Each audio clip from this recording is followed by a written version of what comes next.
There's a lot of things about the Trails series that make it so appealing to its fans, such as its incredible music or its unique take on turn-based gameplay. But if these games are going to be remembered for any one thing, it's going to be its detailed and intricate world building. A big part of what makes Trails' world building so strong, of course, is a setting. Each arc in a series takes place in one of the many countries located on the continent of Zemuria, with each having its own politics, culture, and history. Everyone's going to have their favorite places, whether it be the rustic traditional towns of Liberl or the modernistic metropolises of Calvard. But for me, my favorite locale will always be Crossbell, the setting for Trails from Zero and Trails to Azure. It's one of the most intricately designed cities in a Trails series, and in my opinion, it's not just one of the best cities in the franchise, but one of the best cities in JRPGs, period. So what is Crossbell, and what makes it so special? Well, unlike the Liberl Kingdom or the Empire of Erebonia, Crossbell isn't really a country in its own right.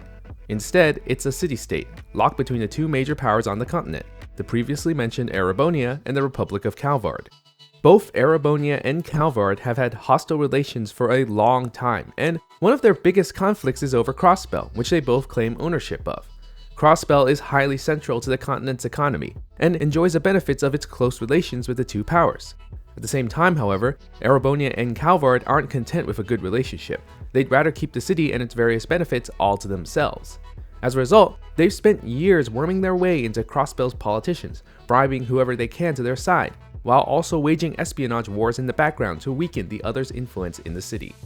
The result is a Crossbell that is incredibly prosperous, yet broken down to the whims of outside powers. Erebonian and Calvardian criminals do as they please in Crossbell, with the laws explicitly written to give them a pass no matter what crimes they commit.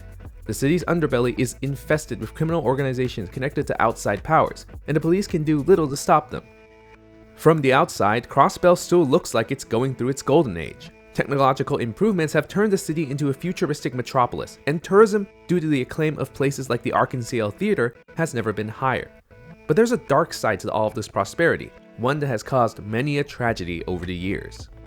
It's this Crossbell that we encounter in Trails from Zero when we take on the role of Lloyd Bannings, a young new member of the Crossbell State Police Department. He is immediately assigned to the Special Support Section, alongside 3 other unconventional rookies, and is tasked with helping the people of Crossbell with various requests in order to improve the image of the police, which has long been derided as ineffective compared to the Bracer Guild, an organization of neutral peacekeepers skilled in both investigation and combat. Of course, Lloyd himself has his own reasons for being in Crossbell. He's hoping to find out the truth behind the murder of his brother, who is also a police detective, and he wants to find a way to break through the city's dark side and make way for a better Crossbell, no matter how many barriers get in the way. And so the stage is set for the story of the Crossbell duology, probably one of the most important arcs in the Trails franchise. Right from the start, we get a very strong introduction to the city of Crossbell. This is Lloyd's hometown, but it's been 3 years since he's last lived here, and it's gone through a lot of changes while he's been away. As such, everything about it is pretty much totally new to him, as it is to you, the player. And while he is reuniting with old friends and family, he's also taking in just how different the city has become. It's a feeling that most players are going to be able to relate to right off the bat. After all, most of them are coming right off of the Sky Trilogy, and have become pretty used to the rugged and natural landscape of Liberl. The wide gulf between that and the modern city life of Crossbell has to be jarring, but it doesn't take long for the city to start showing off its unique charms. One thing you'll notice quickly is that Trails from Zero and Trails to Azure are pretty small games compared to other entries in the series, and Crossbell State is an equally much smaller area for our characters to explore. You have Crossbell City, of course, and there are a few outlying villages and locations like the Border Gates and St. Ursula Medical College, but on the whole, it's much smaller than massive countries like Erebonia or even minor kingdoms like Liberl. Most of your time, of course, is going to be spent within Crossbell City itself, whether you're conversing with the populace or taking on side quests for the locals. Considering that, it'd be pretty bad if the city was just a small area with not much to look at, but thankfully it is instead one of the most intricately designed areas I've probably ever seen in a video game, if not the most. Don't take this to mean that I'm saying Crossbell City is big, even if we're talking relative to the technological power that developer Nihon Falcom could handle at the time. The city of Grancel in the Sky Trilogy already beats it in terms of surface area, and after the transition to 3D, it's become easier than ever for the Trails games to realize massive cities and towns. Hell, they've even remade Crossbell itself in some of the later Cold Steel games, and it is way bigger than it was originally portrayed in Azure. When I'm talking about the intricacy of a city like Crossbell, I'm not talking about its size, but its denseness. The city is separated into 9 major areas, with each one featuring its own facilities and buildings to visit. Each area has its own vibe and aesthetic as well.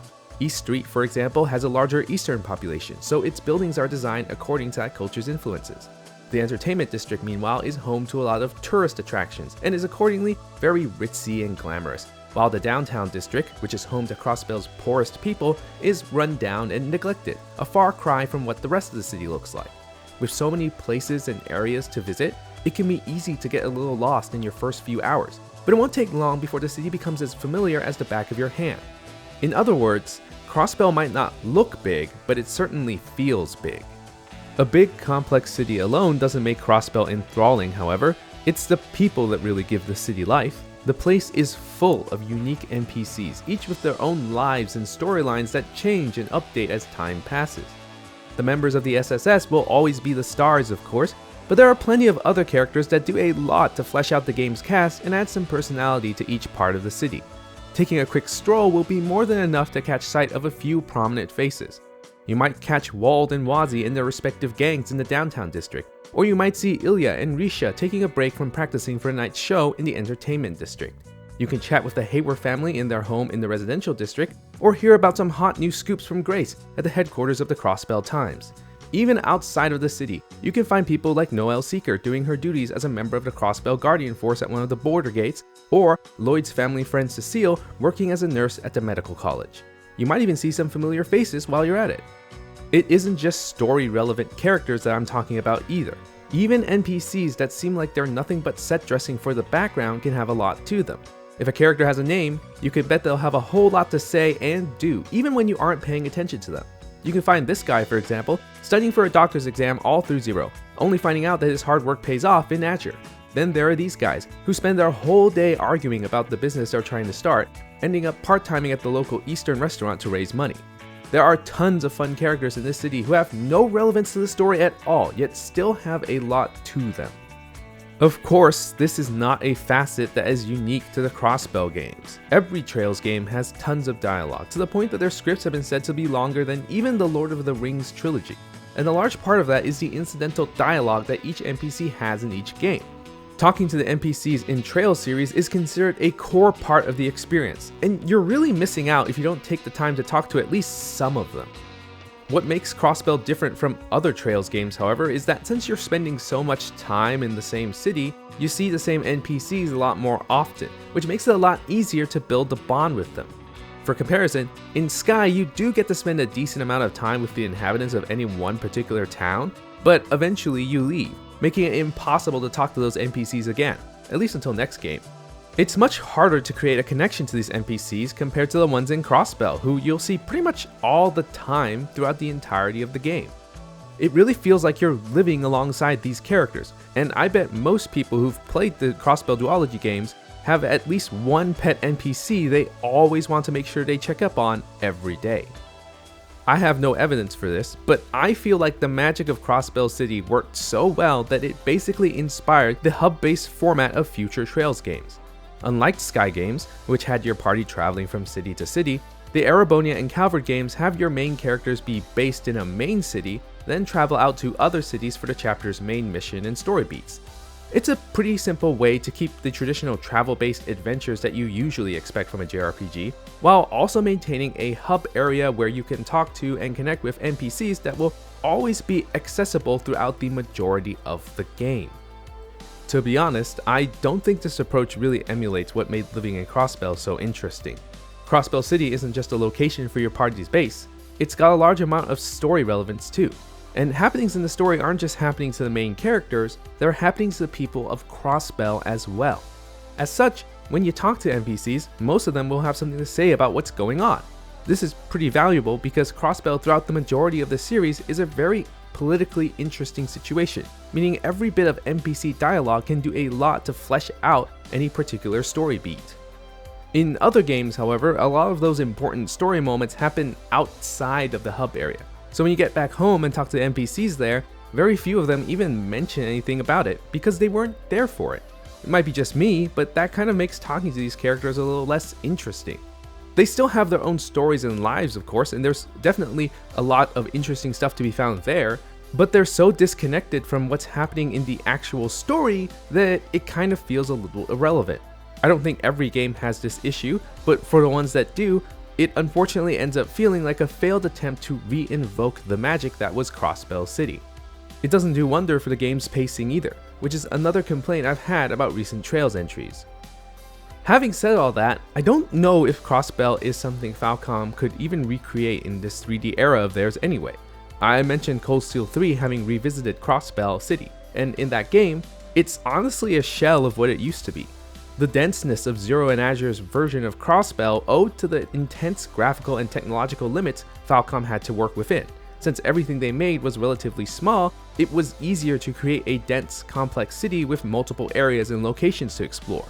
Cold Steel 3, meanwhile, is fully 3D, and everything is much bigger to scale in comparison, thanks to the larger models they're able to work with. However, Cold Steel 3's Crossbell is much smaller and more compartmentalized compared to the original city, giving you far less freedom to explore what used to be a massive metropolis.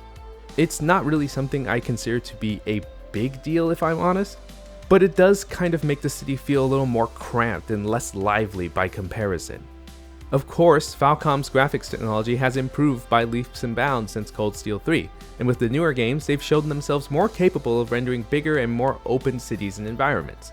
Lord knows if they're ever going to get there, but if we ever get a Trails from Zero remake, I'd be curious if they'd be able to recreate the magic they had with Crossbell. Even if they don't, of course, it doesn't at all diminish how incredibly vibrant and alive Crosbell City feels, even if it only exists in a dinky PSP video game. I've played a lot of JRPGs, more than a normal human should probably, but I've never seen a city as alive as Crossbell before, and I think it's going to be a long time before I see another that even comes close to its grandeur. But what do you think? Is there another city you think deserves the title of greatest JRPG city? If so, feel free to leave a comment about it down below. You can be sure I'll be reading to see what everyone else thinks. Subscribe if you want to keep up with whatever videos I've got coming up. This was a video from Square One, and I'll see you next time.